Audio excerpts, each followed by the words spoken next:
নির্দেশনা আমরা আগেই দিয়েছি। আপনারা জানেন স্বাস্থ্য মন্ত্রণালয় থেকে প্রতিটি মন্ত্রণালয় একটা চিঠি প্রেরণ করা হয়েছে, যে চিঠির মাধ্যমে বলা হয়েছে যে আমরা আগামী দিনে স্বাস্থ্যবিধি আরও কঠোরভাবে মেনে চলতে হবে এবং যাতে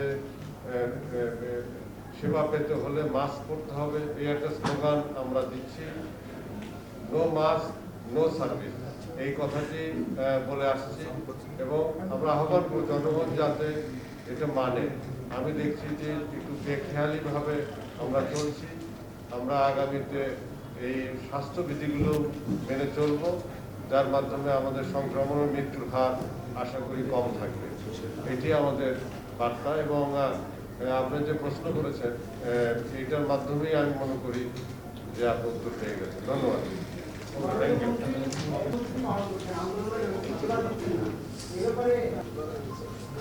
এই বিষয়ে আপনারা জানেন যে কিছু আইনানুগ পদক্ষেপ গ্রহণ করা হয়েছে এবং যে কোনো বিষয় হোক সেটা আলোচনার মাধ্যমে সমাধান হবে এবং আপনাদের বুঝতে হবে যে আমরা যদি যে কোনো বিষয়ে যদি আমরা সঠিক জায়গায় যেতে চাই, যদি কিনা আমরা সঠিক কাজটি করতে চাই, তাহলে পরে কিছু বাধা বিপত্তি আসতে পারে। এগুলোকে আমাদেরকে মেনেই আমাদেরকে এগিয়ে যেতে হবে এবং আমরা চাই যে স্বচ্ছতা আসে এবং এই বিষয়ে আপনাদের সহযোগিতা দরকার আছে। ধন্যবাদ। এবং যে ঘটনাগুলো ঘটেছে সেই ঘটনাগুলো ইনকোয়ারি করা হচ্ছে এবং ইনকোয়ারির মাধ্যমেই এটা একটা যথাযথ ব্যবস্থা নেওয়া হবে। ধন্যবাদ। ক্লিনিকের যে বোর্ডের কথা বললেন, বোর্ডে টানানোর বিষয়টা এটা হবে, এখনো তো টাইম বলতে পারবো না। এখন আমরা আজকে তো আলোচনা করছি, একটা টাইম ফ্রেম অবশ্যই থাকবে, সেটা আমরা আলোচনার মাধ্যমে ঠিক করে দিব। এখনো এটা ফিক্স হয়নি। মাননীয় যেটা বললেন যে প্রথমবারের মতোই সেবা দেবে, তো এবারে দ্বিতীয় সংগতার আলোকে এটা তো একই প্রশ্ন রিপিট হয়ে গেল। আমি তো বললাম যে আমরা ইতিমধ্যে মন্ত্রণালয় চিঠি দিয়েছি। আমাদের এবারকার নতুন একটি বিষয়, নতুন তো একদম বলবো না, যে স্লোগানটি যে নো মাস্ক নো সার্ভিস, এই বিষয়টি আমরা মনে করি যে এবার কঠোরভাবে আমরা দেখব এবং জনগণও সাধুবাদ জানিয়েছে, সকলেই সাধুবাদ জানিয়েছে এবং চিকিৎসার বিষয় আমরা যথাযথ ব্যবস্থা ইতিমধ্যে গ্রহণ করেছি। আমাদের যে পূর্ব প্রস্তুতি যেটা আছে ওইটাই রয়ে গেছে এবং এখন আমরা হাসপাতালকে চিঠি দিয়ে দিচ্ছি, নির্দেশনা দিয়ে দিচ্ছি, তারা জানি পূর্ণ প্রস্তুতি রাখে এবং তারা, আমি আগেই বলছি, প্রস্তুতি তাদের রয়েছে। তারপরেও তাদেরকে আবারও বলা হয়েছে যে আপনারা প্রস্তুতি নেন, সতর্কতা গ্রহণ করেন এবং যেখানে যে জিনিসগুলো প্রয়োজন, ওষুধপত্র, পিপি এবং জনবল, এগুলো যাতে সঠিক থাকে এই বিষয়টি তারা লক্ষ্য করে পদক্ষেপ গ্রহণ করার জন্য নির্দেশনা দেওয়া হয়েছে। মাননীয় মন্ত্রী, জাতীয় কোভিড কমিটির পক্ষ থেকে একটা, মাননীয় মন্ত্রী লাস্ট একটা কোশ্চেন একটু জানার ছিল। মাননীয় মন্ত্রী, জাতীয় কোভিড নিয়ন্ত্রণ জাতীয় কমিটি যেটা ছিলেন, সেই কমিটির পক্ষ থেকে বলা হয়েছিল যে না, একটা ইয়ে ছিল, একটা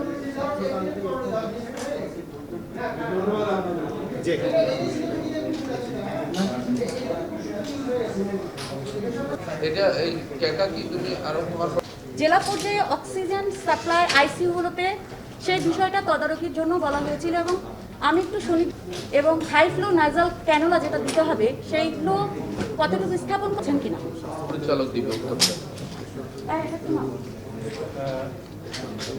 আমরা বলি আপনাকে, আপনি যে তথ্যটা চাচ্ছেন একদম সংখ্যা, পরিসংখ্যান এখন আমি আপনাকে দিতে পারবো না। আপনি যদি চান আজকে আপনি আমার সাথে আসবেন আমার অধিদপ্তরে, আমি আপনাকে ডিটেইল পরিসংখ্যান দিয়ে দেবো। ঠিক আছে? এমনি আপাতত আপনাদের প্রস্তুতিটা কেমন?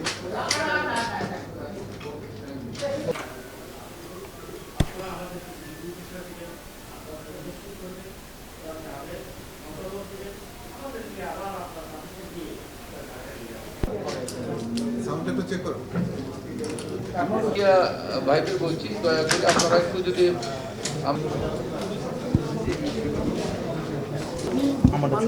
নাম্বারটা হবে না, আমারটা শুনতে হবে।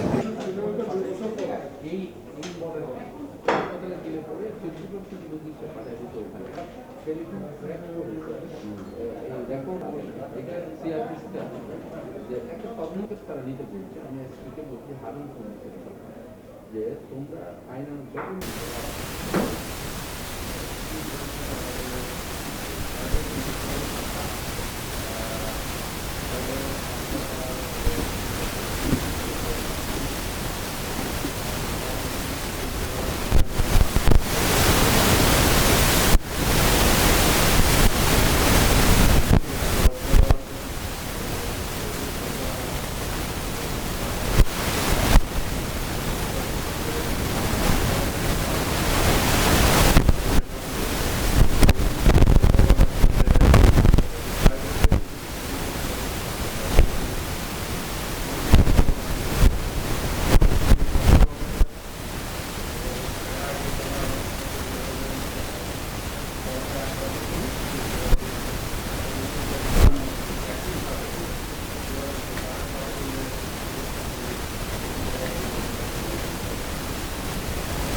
মান রয়েছে, অর্থাৎ সেখানে যে ইনভেস্টমেন্ট করেছে সেটারও বিভিন্ন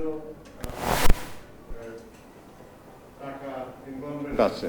অর্থাৎ একটি ক্লিনিকে অনেক বড় হাসপাতাল বা ক্লিনিক, সেখানে অনেক ব্যয় করা হয়েছে, কাজে তাদের হয়তো যে চার্জেস হবে একটু অন্যদের যাতে অল্প ইনভেস্টমেন্ট তাদের থেকে একটু কম হবে।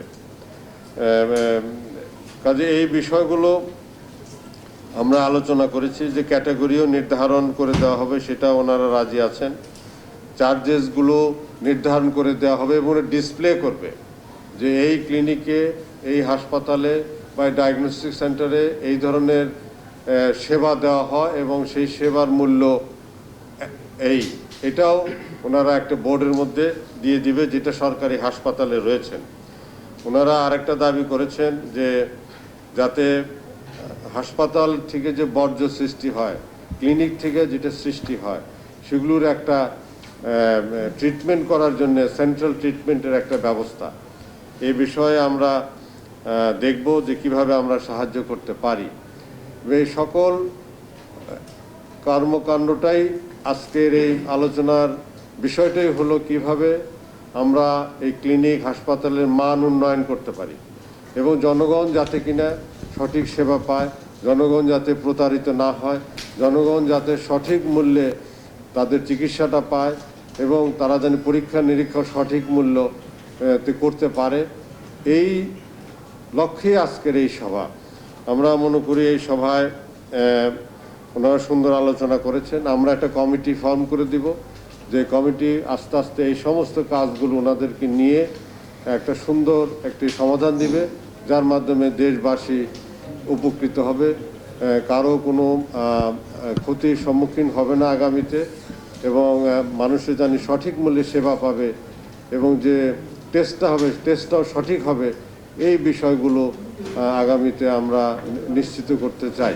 সাংবাদিক ভাইরা, আবারও বলতে চাই যে সামনে আপনারা জানেন দ্বিতীয় ওয়েভ সমস্ত পৃথিবীতে লেগেছে কোভিডের। বাংলাদেশেও সংক্রমণ কিছুটা বৃদ্ধি পেয়েছে, মৃত্যুর হারও গতকাল আমরা দেখলাম বৃদ্ধি পেয়েছে। যাতে এটি আমাদের আওতার বাইরে না চলে যায়, সে বিষয়ে আমি জনগণকে আহ্বান করব যে স্বাস্থ্যবিধি মেনে যাতে চলেন এবং মাস্ক পরেন। এবং গতকালকে আমি স্টেডিয়ামে দেখলাম হাজার হাজার লোক খেলা দেখছে। এই বিষয়টিও আমি মনে করি এখনই সময় হয়নি, এটি সংক্রমণ বৃদ্ধি করবে, কাজে এই বিষয়েও আমাদেরকে নজরে আনতে হবে এবং পরিহার করতে হবে। সকলকে ধন্যবাদ আজকে আপনাদের এখানে উপস্থিত থাকার জন্য। ধন্যবাদ। এই বিষয়গুলো নির্দেশনা আমরা আগেই দিয়েছি। আপনারা জানেন স্বাস্থ্য মন্ত্রণালয় থেকে প্রতিটি মন্ত্রণালয় একটা চিঠি প্রেরণ করা হয়েছে, যে চিঠির মাধ্যমে বলা হয়েছে যে আমরা আগামী দিনে স্বাস্থ্যবিধি আরও কঠোরভাবে মেনে চলতে হবে এবং যাতে সেবা পেতে হলে মাস্ক পরতে হবে। এই একটা স্লোগান আমরা দিচ্ছি, নো মাস্ক নো সার্ভিস, এই কথাটি বলে আসছি এবং আমরা আহ্বান করব জনগণ যাতে এটা মানে। আমি দেখছি যে একটু বেখেয়ালিভাবে আমরা চলছি। আমরা আগামীতে এই স্বাস্থ্যবিধিগুলো মেনে চলব, যার মাধ্যমে আমাদের সংক্রমণ ও মৃত্যুর হার আশা করি কম থাকবে। এটি আমাদের বার্তা এবং আপনি যে প্রশ্ন করেছেন এইটার মাধ্যমেই আমি মনে করি যে আপনি উত্তর পেয়ে গেছেন। ধন্যবাদ। জি, ওকে, থ্যাংক ইউ। মানসিক স্বাস্থ্য ইনস্টিটিউটের ডাক্তার এবং নার্সরা যারা সেবা দেন তারা একটা কর্মসূচি পালন করছেন, আন্দোলনের সেবা দিচ্ছেন না, এ ব্যাপারে এই বিষয়ে আপনারা জানেন যে কিছু আইনানুগ পদক্ষেপ গ্রহণ করা হয়েছে এবং যে কোনো বিষয় হোক সেটা আলোচনার মাধ্যমে সমাধান হবে। এবং আপনাদের বুঝতে হবে যে আমরা যদি যে কোনো বিষয় যদি আমরা সঠিক জায়গায় যেতে চাই, যদি কিনা আমরা সঠিক কাজটি করতে চাই, তাহলে পরে কিছু বাধা বিপত্তি আসতে পারে। এগুলোকে আমাদেরকে মেনেই আমাদেরকে এগিয়ে যেতে হবে এবং আমরা চাই যে স্বচ্ছতা আসুক এবং এই বিষয়ে আপনাদেরও সহযোগিতা দরকার আছে। ধন্যবাদ। এবং যে ঘটনাগুলো ঘটেছে সেই ঘটনাগুলো ইনকোয়ারি করা হচ্ছে এবং ইনকোয়ারির মাধ্যমেই এটার একটা যথাযথ ব্যবস্থা নেওয়া হবে। ধন্যবাদ।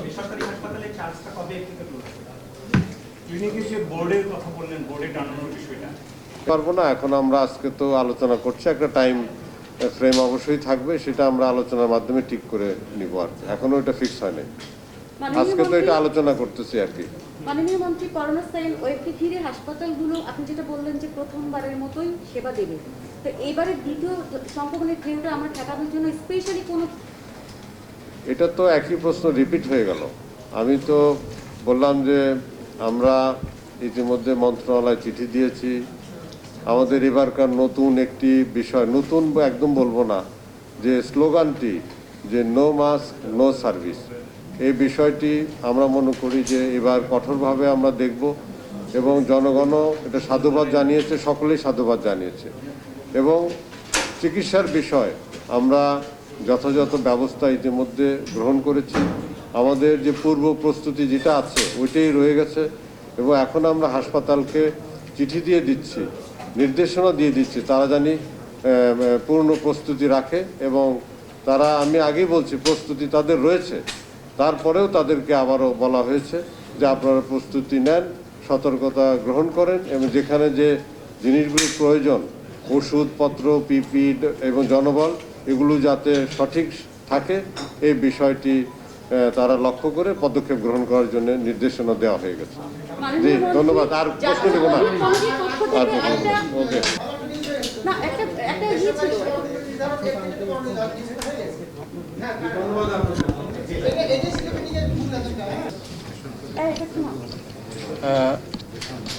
আমরা বলি আপনাকে, আপনি যে তথ্যটা চাচ্ছেন একদম সংখ্যা, পরিসংখ্যান এখন আমি আপনাকে দিতে পারবো না। আপনি যদি চান আজকে আপনি আমার সাথে আসবেন আমার অধিদপ্তরে, আমি আপনাকে ডিটেল পরিসংখ্যান দিয়ে দেবো। ঠিক আছে? এমনি আপাতত আপনাদের প্রস্তুতিটা কেমন?